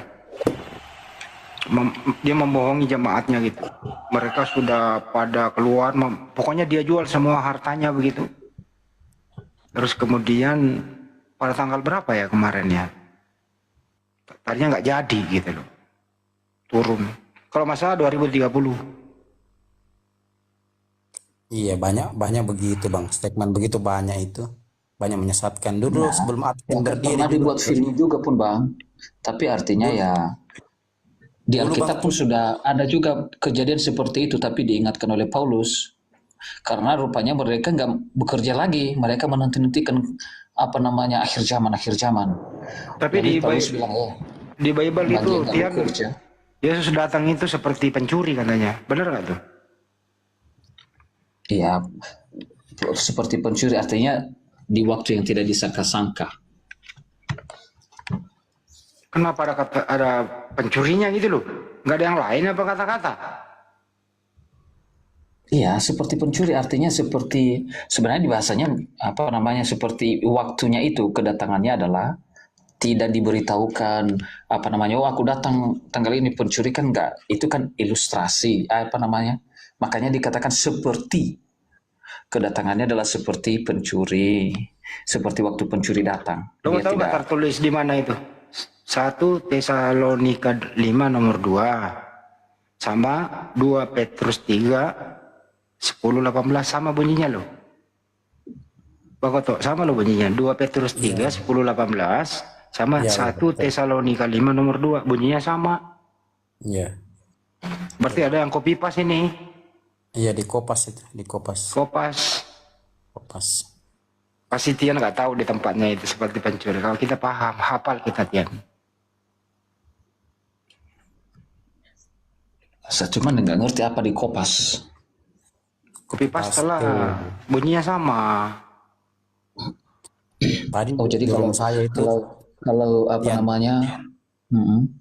itu tadi di room saya kita bahas buku dari karangan Profesor Robert W. Feng ya. Itu kitab Matius itu 90% diambil dari kitab Markus. Baru Lukas itu 50% mengambil kitab Markus. Sekarang pertanyaannya, Markus ini apanya Yesus kan begitu. Nah, ternyata Markus ini muridnya Petrus kan begitu. Tidak pernah ketemu dengan Yesus. Kenapa? Justru Injil Matius dan Injil Lukas mengopi paste dari Injil Markus. Panjang tadi literasinya. Tapi room saya rungkat tadi. Kan begitu Bang Tian. Nah, berarti toko kunci sebenarnya adalah Markus.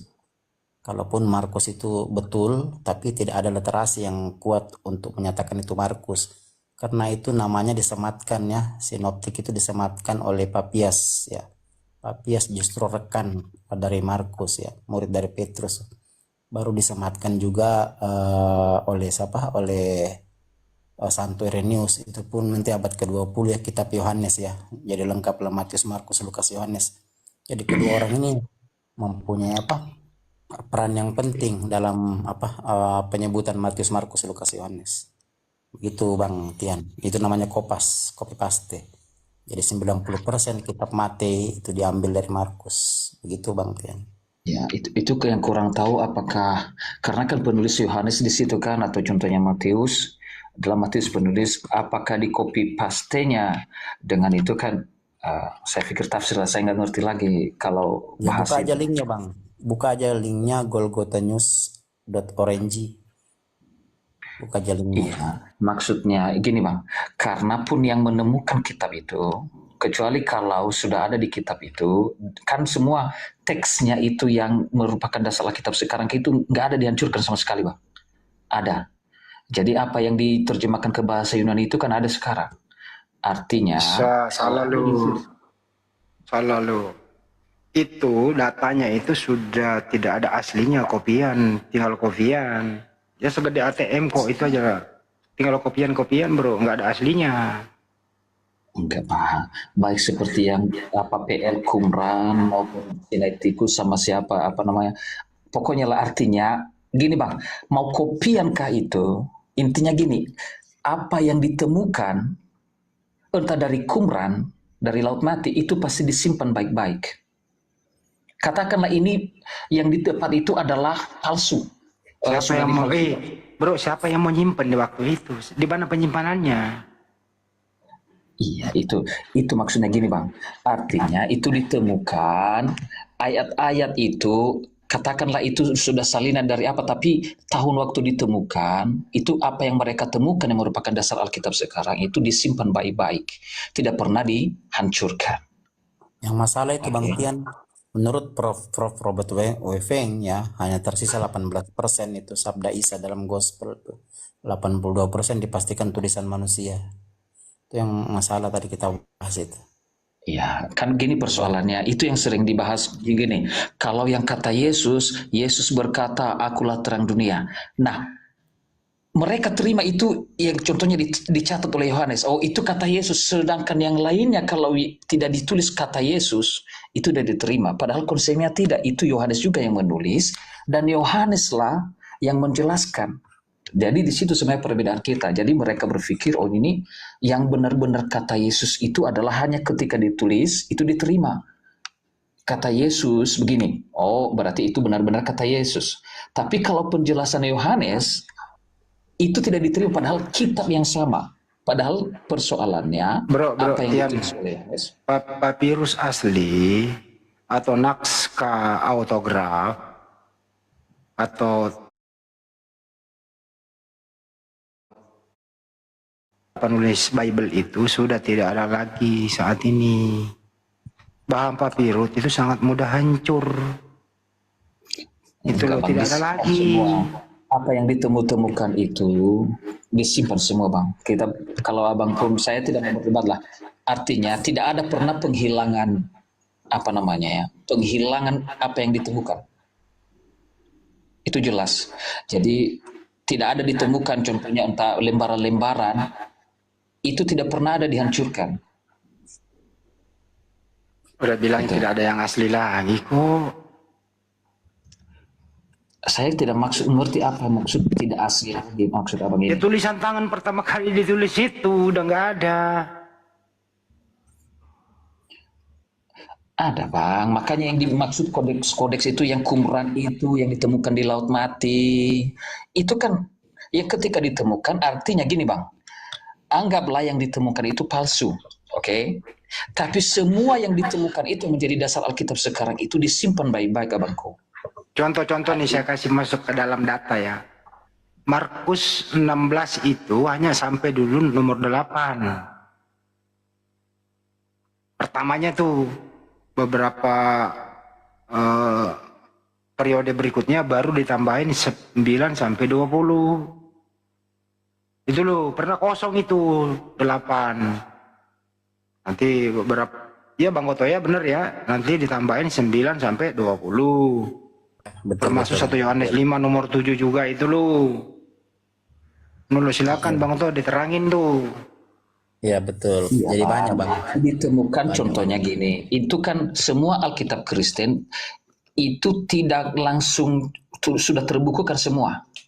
Jadi kan yang ditemukan itu kan lembaran-lembaran, ada beberapa tempat, kecuali mungkin seperti Kodeks Sinaiticus mungkin hampir full apa namanya, itu kan atau yang Vatikanus itu hampir full itu sudah di apa. Tapi kan yang lembar-lembaran yang sebelumnya, tapi kan gini maksudnya, yang mau saya bilang, baik yang ditemukan lembar-lembaran itu dikumpulkan semua. Jadi memang penemuannya tidak langsung sekaligus. Dan itu di bawah abad ketiga. Poinnya begini Bang Tian, poinnya begini, Bible itu baru ditulis abad keempat. Kode yang paling tertua dalam Biblemu itu hanya kode yang paling tertua dalam Biblemu itu hanya kode yang paling tertua dalam Biblemu itu hanya kode yang paling tertua. Begitu Bang Tian. Hanya 3 ayat. Ya, hanya Yohanes 18 ayat 31 sampai 35 kode P52 ya. Jadi itu yang paling tua, itu diperkirakan disimpan oleh Polikarpus, itu pun didapat di Pasar Loa. Jadi seperti contoh ya, Amanat Agung ya, Amanat Agung. Sebenarnya Matius 28 itu hanya sampai kode Vatikanus itu hanya sampai di ayat 16 ya, tentang endingnya tentang tentara upahan. Ayat 17, 18, 19, 20 itu baru masuk di abad yang kelima tahun 411 baru masuk ya. Jadi perintah itu, pergilah jadikan semua bangsa muridku, baptislah mereka dalam nama Bapa, Putra, Roh Kudus, itu baru masuk tahun 411 Bang. Lebih parah lagi 1 Yohanes 5 ayat 7 dan 8. 1 Yohanes 5 ayat 7 dan 8 itu baru masuk dengan karya dengan karya namanya itu Textus Receptus, karya Desiderius Erasmus tahun 1522 ya. Karena Desiderius Erasmus itu mencetak 5 versi ya, 1516, 1519, 1522, 1529, 1535. 1 Yohanes 5 ayat 7 dan 8 itu baru masuk di tahun 1522. Tapi konsepnya sudah ada di 1519. Jadi 2 tahun setelah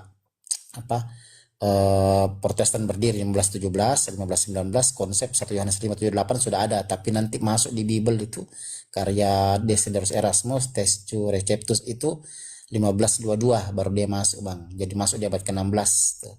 1 Yohanes 5, 7 dan 8. Kan begitu banyak seperti Markus ya, tadi 16 itu hanya sampai ayat ke-8. 9, 20 itu baru masuk nanti di abad ke-4. Begitu Bang Tian. Jadi banyak itu. Banyak. Yang paling parah kitab Ibrani 9 gitu.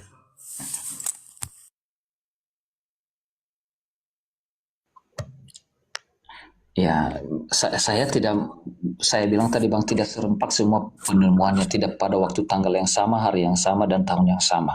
Kalau itu betul. Jadi artinya, tapi kan gini, sebenarnya Bang, kekristenan itu di abad ketiga sudah, karena kita masuk kritik teks ini Bang ya. Jadi artinya, katakanlah semua itu palsu. Tapi apa yang ditemukan itu, katakan contohnya entah palsu-palsu itu salinan itu, tapi mereka pelihara. Itu maksudnya. Jadi kalau kita banding-bandingkan begini, saya juga belajar juga cari-cari tahu gimana juga kita Muslim. Itu di zaman Khalifah Utsman, itu penyeragaman semua dan semua mushaf yang lain, bahkan contohnya bin Mas'ud, itu dibakar semua. Bahkan di kitab sejarah juga kan, ditulis juga bahwa Ibn Mas'ud pun bersoal tentang Zaid, bahwa dia katakan itu Zaid itu masih anak-anak waktu aku mendengar dari mulut Rasulullah dia tuliskan. Jadi artinya gini, ini perbedaannya. Katakan yang di dasar Alkitab kami itu palsu, oke? Apa yang tertulis itu palsu lah, udah apa. Tapi yang mereka dapatkan entah di tahun itu pasti mereka simpan. Yang mendapatkan itu mereka tidak hancurkan. Nah, ini berbeda kita dengan Al-Quran, bahwa zaman Khalifah Utsman, bahwa semua yang tidak disusun oleh yang diketahui oleh Zaid, makanya juga ada di kitab sejarah orang abang kan, bin Mas'ud pun dia ada penolakannya lah. Dia bilang itu Zaid itu masih anak-anak, karena ketika mulai permulaan Nabi Nabi Muhammad sudah ada si Ibn Mas'ud, jadi dia protes. Jadi artinya itu ada penghilangan lembar-lembar, padahal harusnya dalam penelitian abangku, kalau kita mau kritik teks ya, itu sumber primer itulah kemajemukan daripada itulah pembuktian dalam metodologi. Oke, tahan dulu Bang Tian, abang nggak ngerti. Tahan bisa jelaskannya. Jadi gini Bang Tian, ketika di zaman Utsman itu penyatuan mazhab, Di mana kita rujukannya bahwa Al-Quran yang ada pada masa itu sama, kita lihat dari kodeks tertuanya. Jadi Al-Quran itu punya 7 kodeks tertua, punya dari yang disimpan di Birmingham sampai di Al-Quran Biru Tunisia, itu tidak ada yang berbeda. Itu masalahnya. Beda Bibel Abang. Bibel Abang itu sampai detik ini berbeda-beda, bahkan secara universal saja, Bang. Katolik itu 73, Ortodoks 78, Protestan 66, Ethiopia 81. Itu baru satu versi. Bagaimana dengan Naisal Alan yang punya 28 versi? Bagaimana dengan Minute Bible Scout yang punya 5 versi? Itu berbeda-beda semua. Kalau Al-Quran, Bang, kodeks tertua yang didapatkan dari abad ke-7 itu sama dengan apa yang kita pegang sekarang. Walaupun pada masa Usman itu bin kan Affan kita tahu pernah kenapa dibakar. seragam, karena Ya, itu diseragamkan diseragamkan. oleh Khalifah Utsman yang dipimpin oleh Zaid. Makanya saya bilang kan di semua mushaf yang lain itu kan yang mushafnya si Utsman yang diketuai oleh Zaid itu kan di copy banyak semua, jadi dikirim ke seluruh Arab. Ya, Artinya bukan itu, Bang, bukan itu rujukannya. Rujukannya adalah kodeks tertua, manuskrip tertua. Itu rujukannya, Bang. ya, yang kodeks Sama tertua nggak itu, itu susunan Khalifah Utsman kan yang diketuai oleh Zaid kan. Jadi kok semua yang mushaf-mushaf sebelumnya itu dibakar. Hanyalah yang disusun oleh Khalifah Utsman yang diketuai oleh Zaid. Ya, itu dibakar maksudnya, Bang. Bukan dibakar berbeda, bukan. Itu hanya perbedaan dialek karena pada masa itu banyak kelompok ya di luar dari kelompok Utsman bin Affan juga itu banyak juga hafiz Quran, penghafal. Jadi itu diseragamkan. Maksudnya diseragamkan supaya ada penyatuan mushaf begitu, Bang. Bukan karena tidak sama, tidak ada begitu, tidak ada dalam sejarah Islam begitu.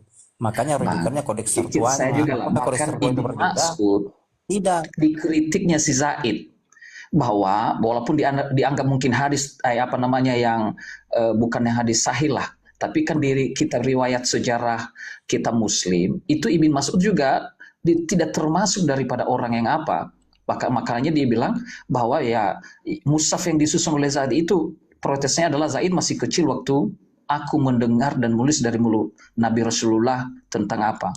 Jadi kalau kita bersoal tentang metodologi, karena ini kan bersoal tentang metodologi, makanya saya bilang anggaplah Bang punya Kristen itu adalah palsu yang ditemukan itu, tapi apa yang mereka temukan itu disimpan, maka itu bisa menjadi rujukan untuk dilihat kebenaran secara metodologi. Sedangkan kita di Quran itu semua mushaf-mushaf harusnya coba kalau semua yang berbeda semua, katakanlah mushaf-mushaf itu kalau ada sampai sekarang itu dijadikan tidak dibakar, itu akan menjadi kekuatan otentik. Nah, itulah masalahnya, Bang. Itulah masalahnya, ya.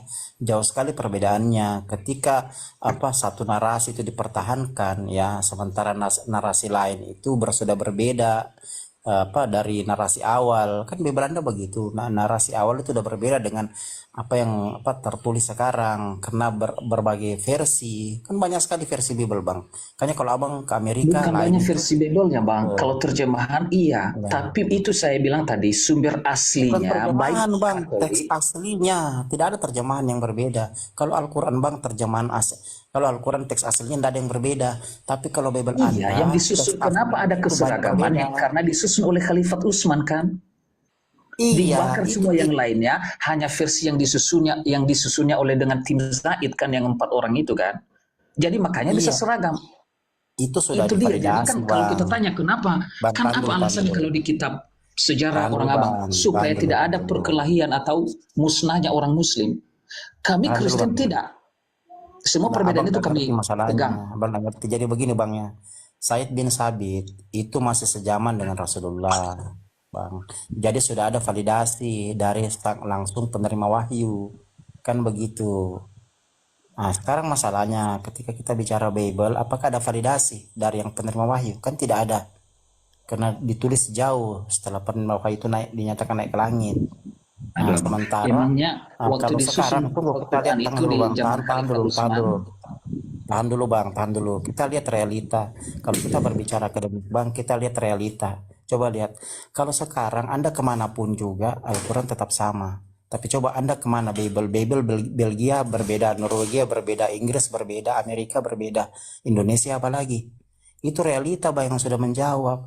Kalau itu tidak dijaga ya, kalau itu dijaga, tidak mungkin Bible itu berbagai versi atau banyak versi. Al-Quran terjaga, makanya abang ke Amerika, ke Eropa, ke Australia, ke semua benua Al-Quran tetap sama. Kenapa? Karena manuskrip tertuanya sama. Itu yang masalah Bang. Jadi kalau abang mau bandingkan dengan Bible jauh Bang. Bible abang nggak usah jauh-jauh Bang. Abang ke Cina saja. Bible sana itu berbeda dengan Bible abang. Karena pakai versi lain. Gitu loh. Bukan versi lain. Justru itu saya ngerti Bang, kenapa seragam? Kan kita sudah bahas sejarahnya bahwa di zaman Khalifah Utsman yang dipimpin itu diseragamkan. Artinya kita tidak heran. Sejaman, Bang, masih seabad dengan Rasulullah. Iya, tapi udah mati Rasulullah, Bang. Tidak ada lagi apa namanya. Iya, tapi itu hafiz Quran, Bang. Hafiz Quran itu banyak.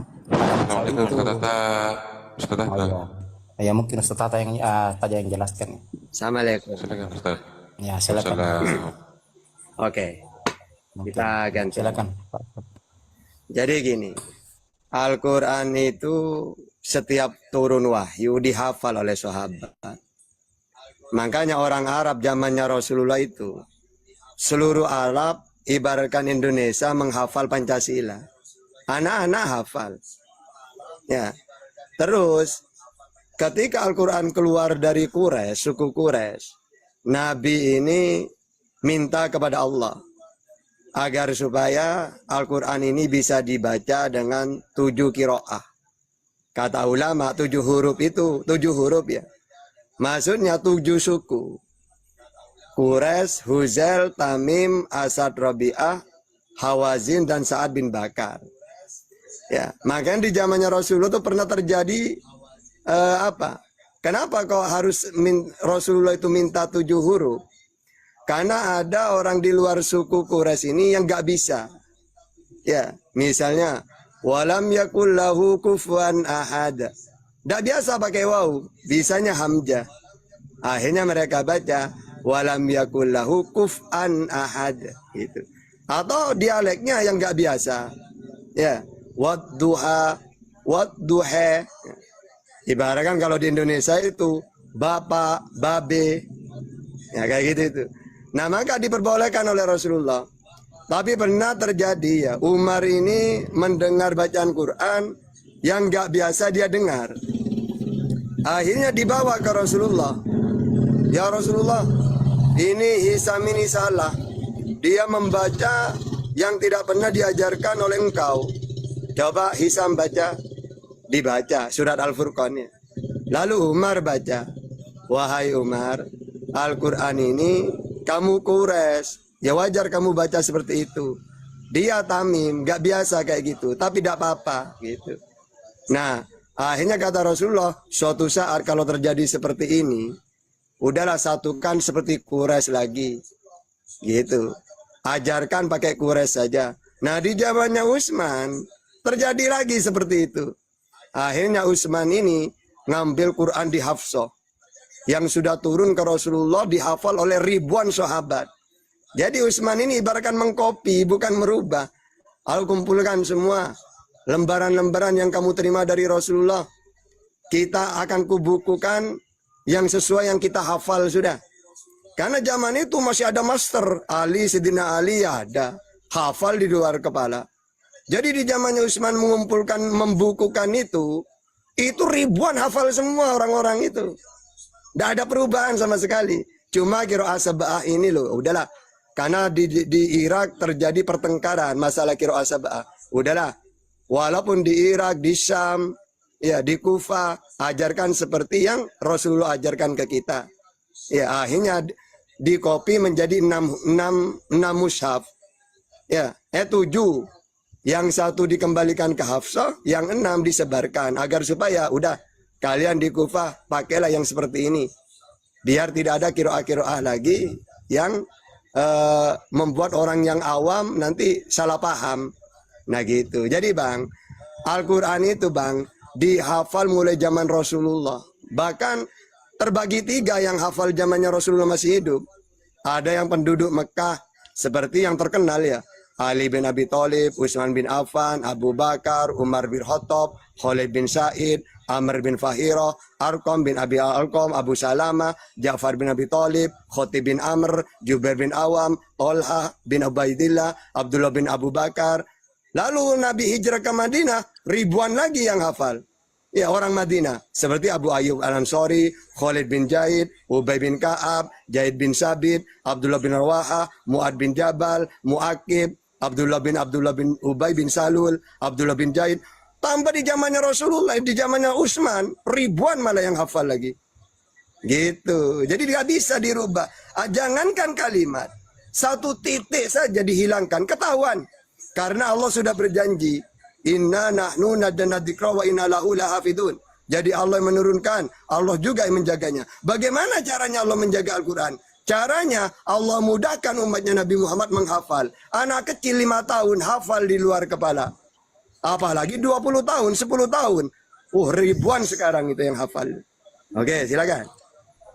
Oke, baik. Menarik pernyataan Bang apa itu, karena Allah yang menurunkan Al-Quran artinya tidak bisa dirubah. Tapi standar itu ketika Allah yang menurunkan Taurat dan Injil itu sama sekali sekarang tidak ada kebenaran karena sudah bisa diubah. Itu standar ganda. Yang kedua Bang, sebenarnya protesnya gini. Apakah betulkah itu, ini persoalannya, pemusnahan mushaf-mushaf itu yang lainnya seperti punya Ibn Mas'ud yang di dalam sejarah kitab Muslim di Sahih contohnya Bukhari yang dikatakan bahwa itu umur Zaid itu dia protes juga bahwa masih anak-anak waktu, tahu nggak, itu kan yang di dalam di dalam hadis 4 orang yang diajukan sebenarnya yang apa. Tapi ternyata baik Zaid, Mas'ud itu tidak termasuk satupun di apa. Ini gini persoalannya begini. Harusnya kalau menurut metodologi penelitian sumber-sumber yang berbeda itu, mushaf-mushaf yang berbeda itu menjadi koreksi untuk kebenaran. Jadi artinya ini sekarang katakanlah oke, betul lah, tapi siapa yang bisa mempercayai bahwa Utsman dan Zaid itu tidak akan menulis berbeda? No, kata abang tadi ini karena memang dijaga oleh Tuhan. Lalu apakah bukan Tuhan yang menurunkan Taurat dan yang Injil dan kitab Zabur? Oh, itu bisa diubah oleh orang, tapi kalau Quran tidak, itu adalah standar ganda. Itu sebenarnya konteksnya. Jadi ini abang percaya ini, kalau Utsman yang mengumpulkan waktu itu karena Tuhan menjaga Al-Quran itu tidak mungkin salah, walaupun dimusnahkan semua mushaf-mushaf. Tapi kalau dirubah, padahal Tuhan yang sama yang menurunkan. Itu standar gandanya. Saya jawab. Jadi Bang, kenapa Ibnu Mas'ud itu mengatakan Zaid masih anak-anak, saya sudah dewasa. Tidak masalah Bang, ibaratkan gini loh ya. Bang Juma ini orang api ini, atau ginilah, orang kan hafal semua Pancasila. Di zamannya Bapak Soeharto ada orang yang hafal semua. Lalu di zamannya Bapak Prabowo ada orang nyuruh nulis tapi masih muda. Suruh nulis Pancasila, kan tidak masalah. Ada orang cemburu. Ngapain Bapak Prabowo itu nulis anak ini? Wong di zamannya Bapak Soeharto anak ini masih kecil. Mendingan saya, ibaratkan gitu. Lu apa bedanya? Mau yang nulis anak kecil dulunya tidak ada, kan mereka hafal semua. Wong cuma penulisan itu. Ya tidak masalah. Itu dia. Nah terus, andaikan misalnya, apakah dipastikan benar Utsman menyuruh itu? Ya pasti. Andaikan salah, ribuan yang hafal itu para sahabat. Ibaratkan gini, apakah benar seorang anak muda nulis Pancasila? Ya pasti benar. Andaikan salah, kan orang Indonesia tahu semua hafal itu.